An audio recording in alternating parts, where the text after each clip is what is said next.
Karibu mpendwa msikilizaji na mfuatiliaji wa St. Gaspar Media katika kipindi cha maisha ya watakatifu, ambapo leo tarehe 5 Desemba tunasikiliza na kutafakari juu ya maisha ya mtakatifu Saba Mkaapweke mwaka 532.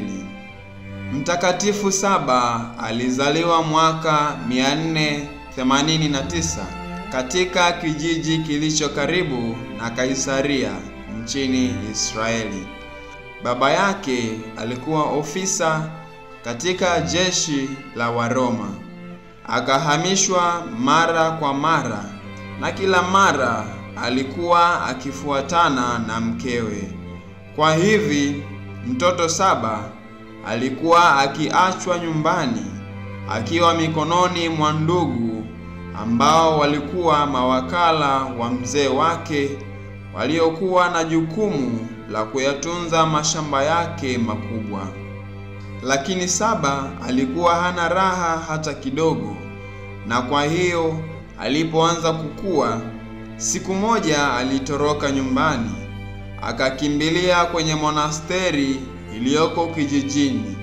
Kuna usemi kwamba licha ya umri wake mdogo, alikuwa na bidii za kiroho zilizokuwa kubwa ajabu, kiasi cha kuzipita hata zile za watu wengine waliomzidi kwa umri.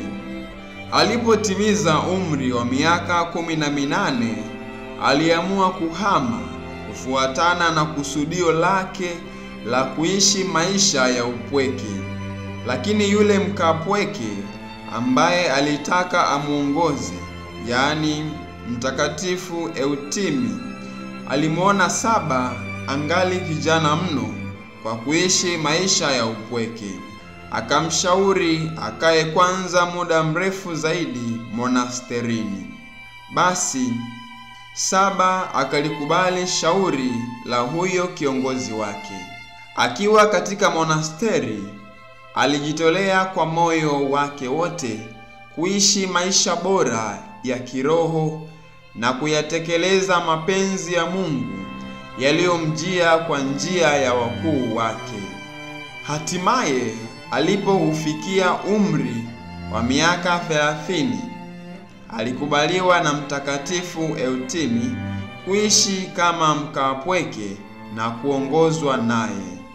Mtakatifu huyo alipofariki dunia, Saba akaenda kukaa jangwani katika pango kwa muda wa miaka 4. Alikuwa akila majani ya mimea inayoliwa, na alikuwa akiletewa matunda na mkate na watu waliokuja kumtembelea.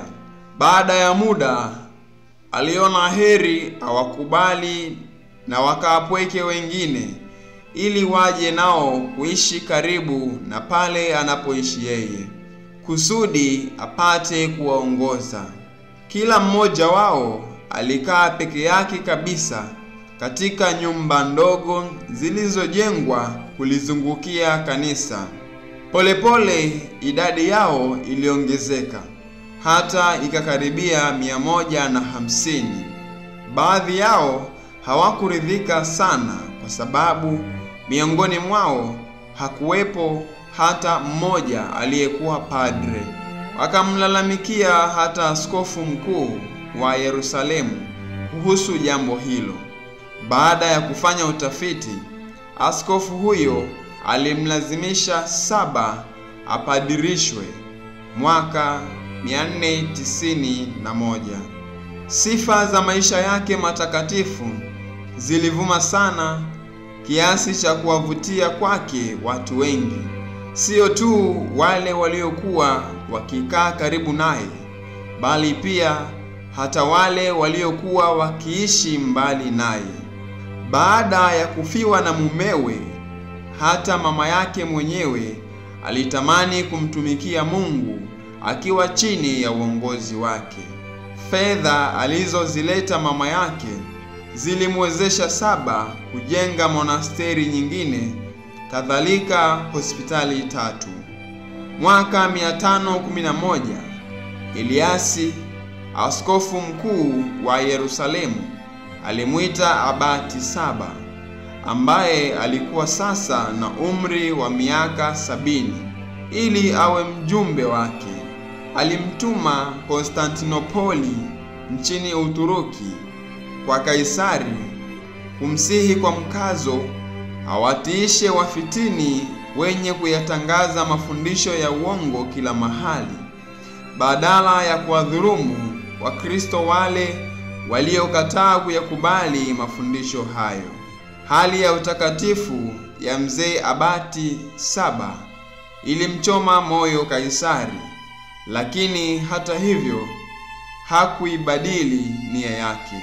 Kinyume chake, alimkasirisha sana askofu mkuu Eliasi, akamfukuza mjini Yerusalemu. Miaka 20 hivi baadaye, Abati mzee Saba alisafiri tena kwenda Konstantinopoli ili kuwaombea na kuwatafutia msaada watu wa Palestina waliokuwa wameteswa sana siku za vita. Muda mfupi baada ya kurudi katika monasteri yake, alifariki dunia.